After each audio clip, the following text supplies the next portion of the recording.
गुरु द्रोणाचार्य के इस पुत्र अश्वत्थामा को गुरु पुत्र मान करके छोड़ दो। युधिष्ठिर जी ने भी यही कहा। अर्जुन जी ने कहा कि जब द्रौपदी जी ऐसा कह रही हैं, युधिष्ठिर जी ऐसा कह रहे हैं, अब छोड़ देना चाहिए। लेकिन ठाकुर जी तो हमारे बड़े टेढ़े हैं, धीरे से कान में बोले, वाह छोड़ तो रहे हो, पर ये बताओ तुमने जो सुबह से प्रतिज्ञा ली थी उसका क्या होगा? जो संकल्प लिया था उसका क्या होगा? अब ठाकुर जी की बात सुनकर के अर्जुन जी बड़ी चिंता में पड़ गए। अब बड़ी आफत आ गई। एक तरफ बड़े भाई की आज्ञा है, ज्येष्ठ भ्राता पितृ समः, दूसरी तरफ प्रतिज्ञा है। क्या करना चाहिए? सोई गोविंद की तरफ अर्जुन जी देख करके बोले, प्रभु जितनी बार झंझटों में फंसे आपने ही बचाया है, अब आप ही कोई उपाय बताओ। अब भगवान ने उपाय बताया। ब्रह्म बंधुर्न हंतव्य आतताई बधारणा। गोविंद बोले, अर्जुन ब्राह्मण को मारना नहीं चाहिए, पर सुनो, ब्राह्मण को मारना तो नहीं चाहिए, पर अत्याचारी को छोड़ना भी नहीं चाहिए। अर्जुन जी हंस गए। भगवान बोले, क्यों हंस रहे? बोले, आप जब भी बोले टेढ़ा ही बोले। एक तरफ कह रहे हो कि ब्राह्मण को मारना नहीं चाहिए, दूसरी तरफ कह रहे हो कि अत्याचारी को छोड़ना नहीं चाहिए। अब आप बताओ, हम मारें या छोड़ें? एक कुछ बताओ। ठाकुर जी बोले, देखो हमने तो भाई शास्त्र की बात बता दी, अब तुम अपने हिसाब से निर्णय लो। ब्रह्म बंधुर्न हंतव्य आतताई बधारणा। क्या करना चाहिए गोविंद? तब अर्जुन जी ने कहा, महाराज भले ही ना बताओ, हम तुम्हारे ही चेला हैं, गीता का ज्ञान हमने ही लिया है। आपने गीता में कहा है माननीय व्यक्ति को मारना नहीं चाहिए, सम्माननीय माननीय व्यक्ति का अगर अपमान कर दिया जाए तो वो भी मृत्यु तुल्य ही होता है। हम आपको इस बात को समझ गए, तो क्या करोगे? अर्जुन जी ने तुरंत अश्वत्थामा के मस्तक पर जो मणि चमक रही थी, दमदमाती हुई, उसको निकाल लिया और धक्का देकर के अश्वत्थामा को समर से बाहर कर दिया। धक्का देकर के बाहर फेंक दिया। बात भी सही है, सम्मानीय व्यक्ति का अगर अपमान हो जाए तो वो जितनी बार भी अपने अपमान को याद करेगा उतनी बार मरेगा। बोलो सीताराम। जोर से बोलो, और जोर से बोलो। कुछ दिन तक ठाकुर जी रहे, कुंती माता को वरदान दिया, कुछ दिन फिर और ठहरे। अब एक बार ठाकुर जी सबसे विदा लेकर के कहने लगे, अब हम जाएंगे, बहुत दिन हो गए, वहां द्वारका में सब हमारा इंतजार करते होंगे। जैसे ही रथ के ऊपर अपना पैर रखा, सोई अभिमन्यु की पत्नी उत्तरा देवी रोती रोती ठाकुर जी के पास आ गई। पाहि पाहि महायोगेन देवो देव जगत पते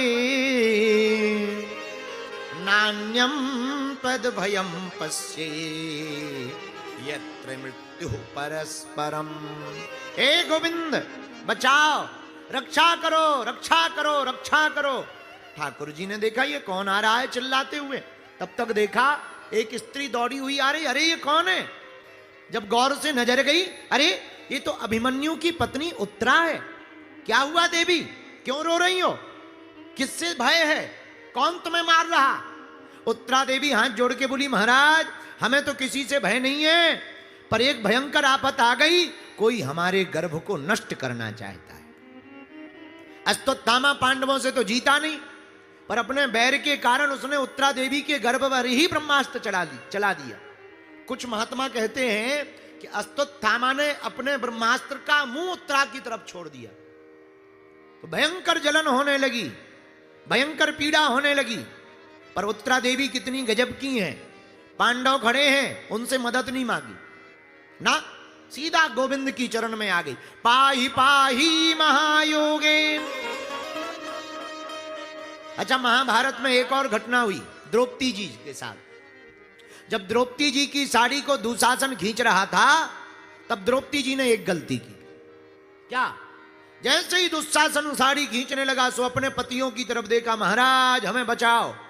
उन्होंने रक्षा नहीं की। बीच में पितामह की तरफ देखा, महाराज आप तो हमारी इज्जत मत जाने दो, आप तो वयोवृद्ध हो, सम्मानीय हो, आप रक्षा करो, इस अत्याचारी क्रूर दुशासन से हमको बचाओ। उन्होंने भी नहीं रक्षा की। अंत में द्रौपदी जी ने जब देखा कि कोई रक्षा नहीं कर रहा तो स्वयं रक्षा की, पूरी साड़ी को जकड़ लिया, पर दुशासन में 10,000 हाथियों बराबर बल था, जोर से झटका मारा तो साड़ी को खींचने लगा। तो द्रौपदी जी नहीं मानी, अपने दांतों तले साड़ी को दबा लिया, फिर भी दुशासन ने झटका देकर के खींच लिया। सोई समझ गई कि अब रहना मुश्किल है, अब ये हमारी बेइज्जती करके ही मानेगा। अंत तो गत्वा सबसे अंत में ठाकुर जी की शरण में गई, हे गोविंद हमें बचाओ। ठाकुर जी तो इंतजार ही मानो कर रहे थे। ऐसी लीला हमारे गोविंद ने की कि 10,000 हाथियों बराबर बल जिस दुशासन में था, ठाकुर जी ने इतना चीर बढ़ा दिया, इतना चीर बढ़ा दिया कि वो चकरा गया। उसको समझ में ही नहीं आया कि नारी बीच सारी है कि सारी बीच नारी है, नारी ही की सारी है कि सारी ही की नारी है, नारी से ही सारी है कि सारी है सी नारी है। आप चौंक गया, दिमाग खराब हो गया। जितना खींचता जाए उतनी अब दिमाग लगावे कि नारी में सारी है कि सारी में नारी है कि नारी ही की सारी है कि सारी ही की नारी है, नारी से ही सारी है कि सारी से ही नारी है। दिमाग खराब हो गया। भगवान ने रक्षा की। अंत में गई पर हम लोगों का भी यही हाल है। कोई भी कष्ट आता है तो पहले दुनिया वालों की तरफ जाते हैं। अगर हम प्रारंभ में ही गोविंद की तरफ चले जाएं तो हमें लगता है हम लोगों के पास है संकट, और वीर बजरंग बली श्री बगीचा हनुमान और बागेश्वर हनुमान जी हैं संकट मोचन, वो संकट को मिटा ही देंगे। और ये बात हम कोई बातों में नहीं कह रहे, प्रमाणित कह रहे हैं। हनुमान चालीसा पढ़ोगे तो गोस्वामी जी ने लिखा, संकट थे हनुमान छुड़ा, मन क्रम वचन ध्यान डोला, संकट थे हनुमान छुड़ा, मन क्रम वचन ध्यान डोला। गाइए, श्री राम जय राम जय जय राम, बोलो श्री राम जय जय राम। आहा, भगवान तो संकट मिटाने वाले हैं, वीर बजरंग बली। बोलो हनुमान जी महाराज की। और जो भी इनकी भक्ति करेगा होगा क्या, संकट कटे सब पीरा, जो सुमरे हनुमत वर वीरा। श्री राम जय जय राम। गाइए, श्री राम जय जय राम। और हे भारत के लोगों, अगर तुम कहीं विपदा में फंस जाओ, संकट में फंस जाओ, एक चौपाई याद कर लो तुम रामचरितमानस की। अपने आप में मंत्र है, प्रार्थना करो दोनों हाथ जोड़कर, दीन दयाल वीरद संभारी, दीन दयाल वीरद संभारी, हरहु नाथ मम संकट भारी। गाइए गाइए गाइए, हरहु नाथ मम संकट भारी। श्री राम जय राम, श्री राम जय राम जय जय राम, श्री राम जय राम जय जय राम। बोलो श्री राम जय जय राम।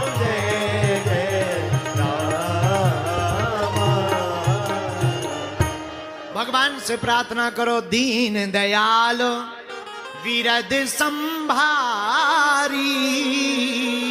और प्रभु हरहु नाथ मम संकट भारी। और भारत के लोगों को डरने की क्या जरूरत है, क्योंकि संकट ते हनुमान छुड़ावे, ओ मन क्रम बचन चिंता उनको करनी चाहिए जिनके पास कुछ भी ना हो। हमारे एक महात्मा बहुत प्यारा भजन सुनाते थे, अरे चिंता करे बलाय हमारी, चिंता करे बलाय हमारी, इस माया जंजाल की, बलिहारी बलिहारी बोलो बलिहारी नंदलाल, बलिहारी बलिहारी बोलो बलिहारी नंदलाल। दोनों हाथ उठाकर बलिहारी बलिहारी बोलो बलिहारी नंदलाल। पीछे वाले भी भैया बलिहारी बलिहारी बोलो बलिहारी नंदलाल की। चिंता करे बलाय हमारी, ओ चिंता करे बलाय हमारी, इस माया जंजाल की, बलिहारी बलिहारी बोलो बलिहारी नंदलाल। बलिहारी बलिहारी बोलो बलिहारी नंदलाल। आज के बाद किस किस को चिंता नहीं है, जरा हाथ उठाओ। तो अगर तुम्हें टेंशन ना, देखो टेंशन में रहोगे, चिंता में रहोगे तो जल्दी चिता पाओ, और चिंतन में रहोगे तो जल्दी गोविंद को पाओ। अब तुम्हारे ऊपर है, चिंता में रहना है या चिंतन में रहना है, दोनों में थोड़ा ही अंतर है। चिंता में रहोगे तो चिता मिलेगी, चिंतन में रहोगे तो गोविंद मिलेंगे। इसलिए दोनों हाथ उठा करके बलिहारी बलिहारी